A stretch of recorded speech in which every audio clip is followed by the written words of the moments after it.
Guys, సమయం సాయంత్రం 5 తర్వాత. మా ఒక్కసారి ఇట్రా అంటే అమ్మ ఎంతో హడావుడిగా ఒక చేతిలో టీ కప్పు ఒక చేతిలో కుర్చీ తీసుకొని బయటికి వెళ్తుంది. ఎక్కడికి అనుకుంటున్నారా? అసెంబ్లీ మీటింగ్స్కి అటెండ్ అవ్వడానికండి బాబు. అప్పట్లో ఈవినింగ్స్ అంటే టీవీ కన్నా ముందు, ఫోన్ కన్నా ముందు మన కాలనీలో బిగ్గెస్ట్ ఎంటర్టైన్మెంట్ ఏంటి తెలుసా?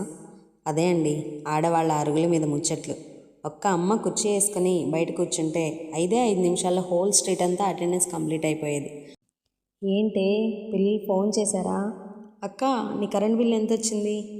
వదినా, ఒక టమాటా ఉంటే ఇవా? ఇక్కడ టాపిక్ స్టార్ట్ అయితే న్యూస్ ఛానల్ కూడా కాంపిటీషన్ సరిపోవండి బాబు. ఫన్నీయెస్ట్ పార్ట్ ఏంటో తెలుసా? ఎక్కడైనా ఏదైనా ఇన్సిడెంట్ జరిగితే ఫుల్ లైవ్ కవరేజ్ ఇక్కడే మనకు దొరుకుతుంది. వీటికి తోడు కొత్త చీర కట్టుకున్నా, కొత్త గాజులు వేసుకున్నా, కొత్త సిలిండర్ వచ్చినా, ఎక్స్ట్రా పాల ప్యాకెట్ వచ్చినా ప్రతిదీ లైవ్ అప్డేటేనండి. కానీ హానెస్ట్లీ అరుగుల మీద ముచ్చట్లలో ఫన్ మాత్రమే కాదు, కనెక్షన్ కూడా చాలా ఉండేది, కేరింగ్ ఉండేది. ఎంత మాట్లాడుకున్నా ఏదో ఒక కొత్త టాపిక్ వస్తూనే ఉంటుంది. పాలిటిక్స్ నుంచి పికిల్స్ వరకు, సీరియల్ నుండి సేవింగ్స్ వరకు ప్రతిదీ అరుగుల మీద ముచ్చట్లో కవర్ అయిపోతుంది గాయస్. కానీ గాయస్, జోక్సే పార్ట్, వీళ్ళల్లో ఒక్కళ్ళు సిక్ అయినా అన్ని ఇళ్ళ నుంచి హెల్ప్ వస్తుంది. ఒక్క ఇంట్లో ప్రాబ్లం ఉన్నా అందరికీ వాళ్ళ మీద కన్సర్న్ ఉంటుంది. కానీ ఇప్పుడు మన దగ్గర స్మార్ట్ ఫోన్స్ ఉన్నాయి, కానీ పక్కింటి వాళ్ళ పేర్లు కూడా తెలియదు కదా. అప్పట్లో ప్రైవసీ తక్కువ, ఇప్పుడు ఒంటరితనం ఎక్కువ. కానీ డే బై డే అవి కూడా తగ్గిపోతున్నాయి అనుకోండి.